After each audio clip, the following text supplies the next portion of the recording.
Right, so inverse functions. We're going to start off by identifying an inverse function. An inverse function, if the function f is a set of ordered pairs x, y, then the inverse of f is the set of ordered pairs y, x. Notice we just switch the x and y. An inverse function will undo a function. So if you have 2x, then the inverse operation or the inverse function would be 1/2 of x. We'll talk more about that in a little bit. Okay, so the GNOA of inverse functions we have graphically, numerically, which is your table, analytically, which would be the equation, and then the writing of it. So we can see here, graphically, I'm going to talk about this today, we're going to literally draw this line y equals x, through as a dashed line, and then the original function and the inverse function are reflected across this line. We have a table, the original function and the inverse function. Notice that your x and y's have switched positions, and that's what we're going to look for if we have in a table or in a set of points. So a function is one-to-one if any two different inputs never correspond to the same output.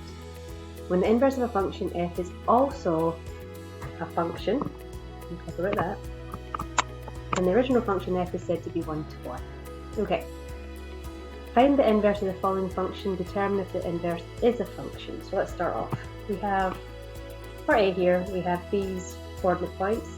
If we're going to talk about the inverse, we're just going to switch the x and y. We'll change any signs. We literally just switch those x and y values. Okay, now remember, in order for a set of coordinates or a relation to be a function, then there's no repeated x values. See 5, that's -5 to -1. So yes, the inverse is also a function. And just to double check, if we go back, there was no repeated x's in the original, so that's how we know this was a function and its inverse is a function. We use terminology.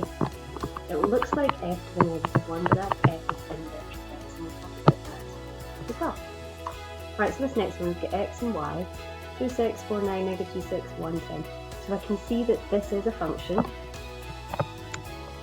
The inverse relationship would be 6, 2, 9, 4, 6, -3, and 10, 1. Now I see that the x's are repeated, so the inverse is not a function.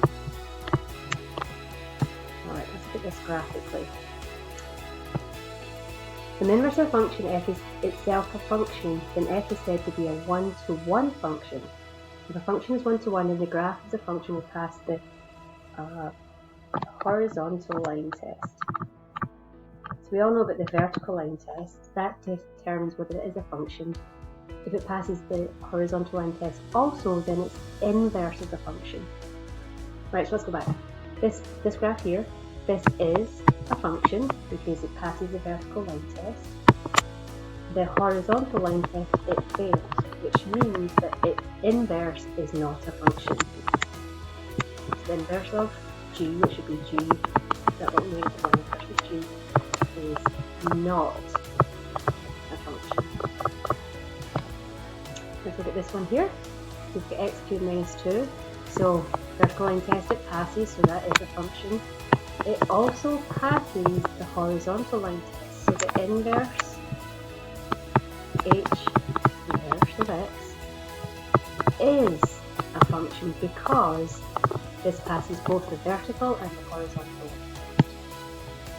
Alright, here's the last part here. It says, sketch the inverse of the following functions to determine if the inverse is a function.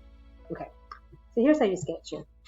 We take each coordinate point and then we flip it. So this point is 1, -4. So we're going to plot -4 and 1. This coordinate point here is 2, -3. So we're going to plot -3, 2. This one is 3, 0. So we're going to plot 0, 3. Over to the other side here, I have 0, -3. We're going to plot -3, 0. We also have this point here at -1, 0. So we're going to plot 0, -1. And there's the inverse shape. Now, if I look at my red line here, this does not pass the horizontal line test, which means even if I didn't draw this, I could say that its inverse is not a function. When I look at this green shape that I've drawn, this does not pass the vertical line test.